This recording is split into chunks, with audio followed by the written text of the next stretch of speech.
Welcome to your Daily Detroit for Wednesday, July 31st, 2019. I'm Sven Gustafson. And I'm Jer Stays.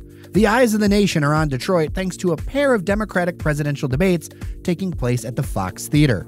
Michigan is one of a handful of states, after all, that President Donald Trump won in 2016 that tipped the Electoral College in his favor and handed him the presidency. But how will voters go in 2020?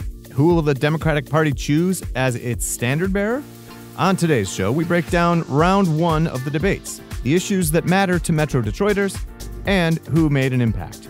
Since this is about the first Democratic debate, this pair of discussions is going to work within that frame.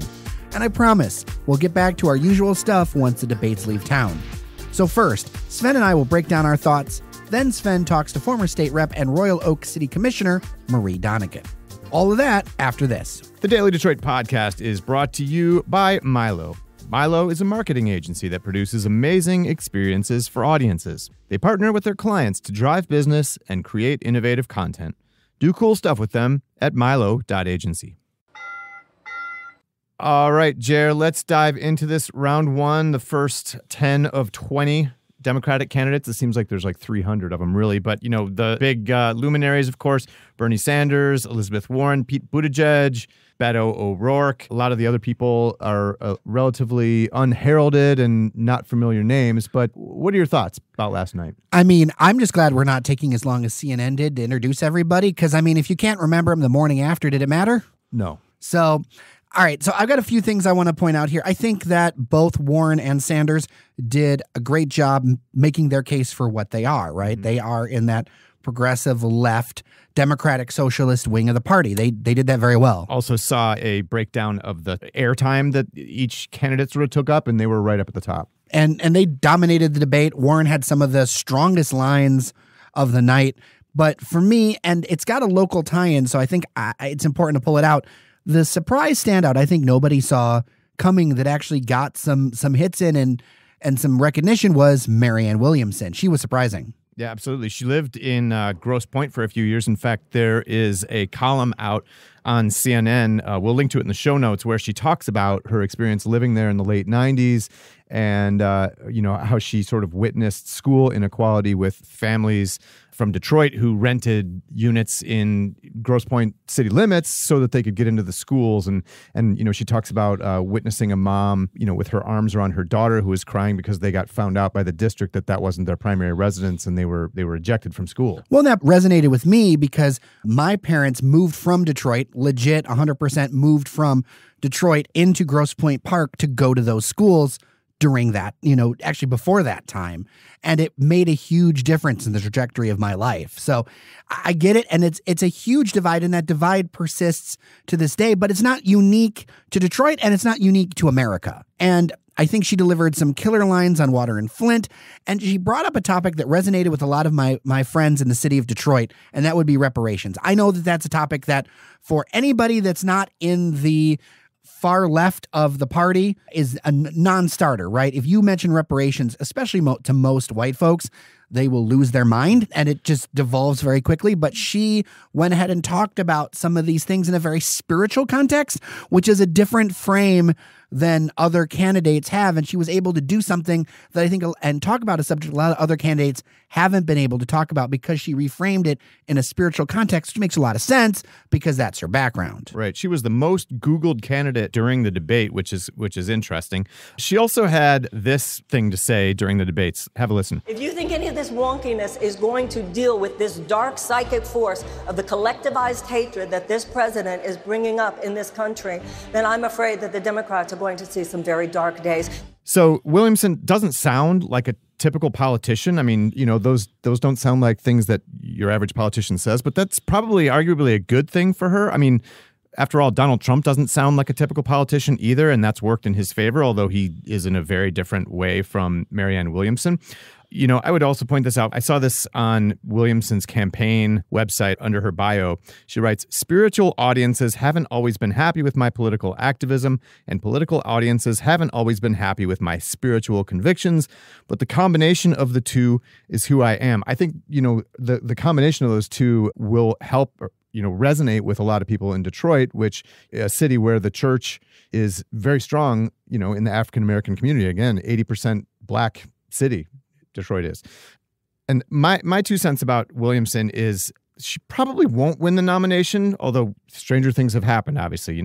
All bets are off in the post-Trump era, right? But I think she should get a role because she's very telegenic. Obviously, speechwriter would be she's clearly got a way with words, but she may be too telegenic for that. I think maybe in that CNN column that I mentioned, she talks about establishing something called the U.S. Department of Children and Youth to help kids, especially in inner cities across the country. Maybe that's something to pick up on. Who knows? Maybe she'd make an attractive candidate on the Democratic ticket as a vice president candidate. I think it's going to be interesting when people do more vetting of her long past because she's been around for a while. She's written a lot of books. She's done a lot of things that, frankly, I think if you look under the hood, there's going to be some questions raised.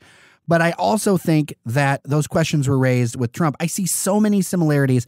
And to me, if we start to see a poll bump, and I know this is crazy talk. I get it. It's totally crazy talk. But if we start to see a poll bump after this debate, I think we need to wonder, was this her golden escalator moment? A moment where nobody thought, because you look on Facebook, you look on Twitter, you talk to folks, well, she's kind of crazy. She's kind of a charlatan. She's kind of this, but I agree with what she said. That's very similar to what everybody said about Trump. He's crazy. There's no way that'll work, blah, blah, blah.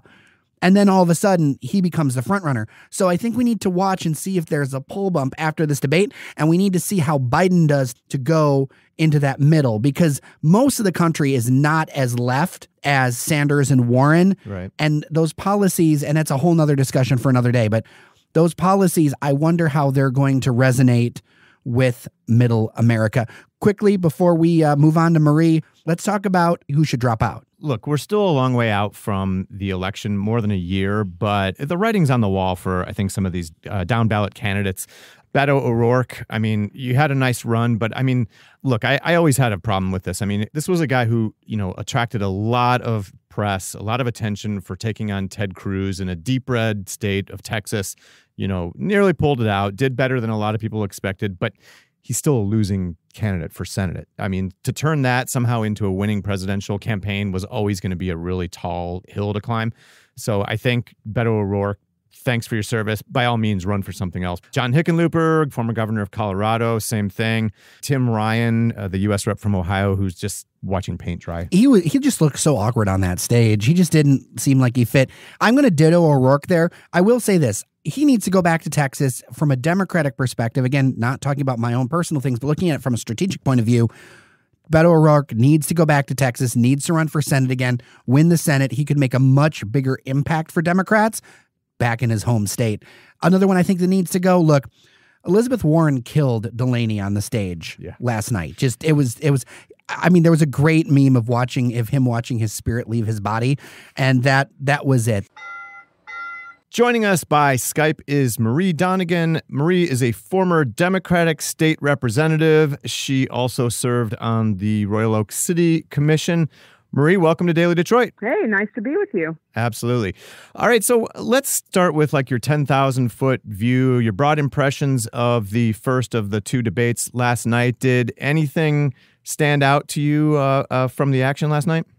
Well, what stood out to me was just the whole format of it stood out to me as being kind of sad, with the one rapid fire 1 minute responses to all the questions, just so when the candidates just got to getting into their proposals or their ideas, they were cut off. And I thought that was kind of shame. So I was thinking about it later and thought, wouldn't it be better if everybody got, 5 minutes? You get to describe your proposal in 5 minutes. And I started to add that up, and that would work out. So that would be what I would rather see, because I don't know that I learned anything necessarily from most of the candidates because of the format. So the sort of front runners from this group of 10 candidates, of course the other 10 will debate tonight, are considered to be Elizabeth Warren, Bernie Sanders, and probably Pete Buttigieg, the South Bend mayor. Did any of those front runners substantially help themselves or distance themselves from the pack? And did any of them bomb, do you think? I think that pretty much those three that you mentioned held their own.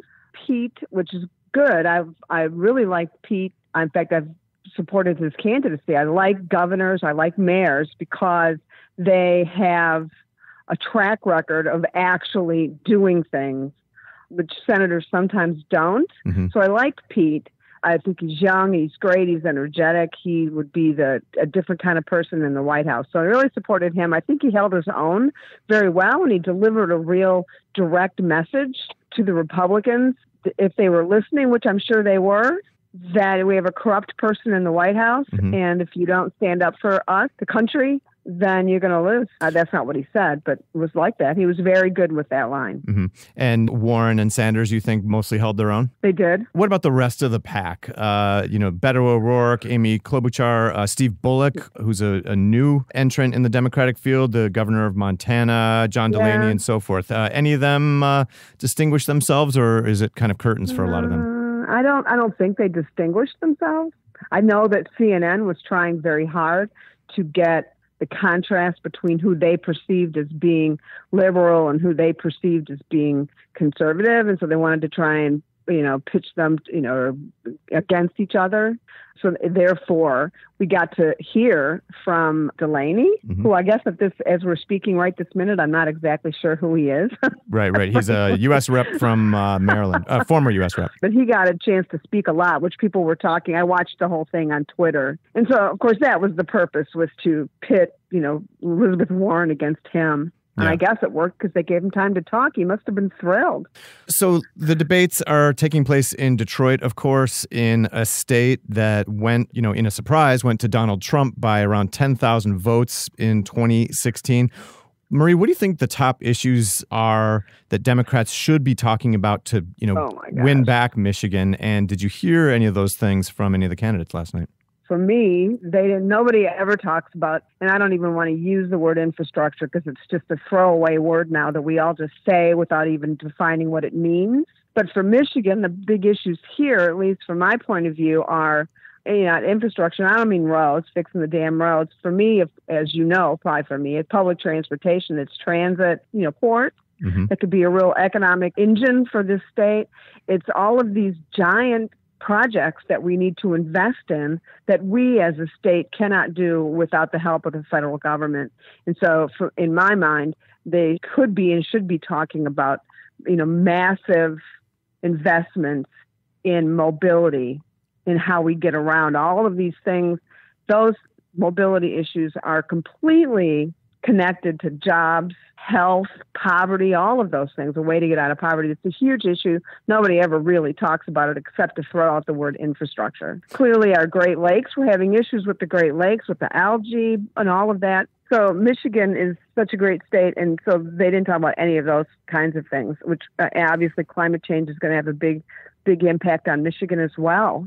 So one of the big subtexts here is sort of the conflict. It's kind of a fundamental rift in the party between the progressive wings, people like Elizabeth Warren, Bernie Sanders, and the rest of the more moderate candidates. A lot of people argue that the more far left the proposals are, Medicare for all being commonly thrown out, or the Green New Deal, the more, ammo you essentially hand to President Trump. He can turn around and attack Democrats as being socialist. Where do you stand on all that? And are Democrats risking being too, far left in their proposals? I'm not a political, operative in national politics. Just not. I've always been more local. And so I ponder this. I don't know the answer. And the talking heads on TV talk about it all day long and don't come to any conclusion. I did like what Pete said. Mayor Buttigieg said, no matter what we do, we're going to be socialists. Right. So we might as well just put our ideas out there. I thought he was good with that line. But the reason I'm warming up to Elizabeth Warren in some ways is because she is not afraid. Not only is she not afraid of Donald Trump, if she was in the White House, she wouldn't be afraid. She would be working 24/7. I mean, she'd be a workhorse. Mm-hmm. And I think we really need that. I like that kind of energy in the White House. And she has courage. And when she said, I am not afraid, I wrote it down. I said, I am not afraid. And so you have to have somebody, assuming that the president doesn't leave office, but for one reason or another, before the end of his term, mm-hmm. which I keep hoping for.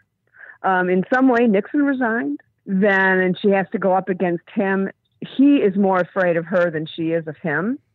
And so I find that very attractive. I don't know that he is afraid of Pete Buttigieg. I don't know. I think that her courage, her guts, her fortitude, all of that is very appealing to me.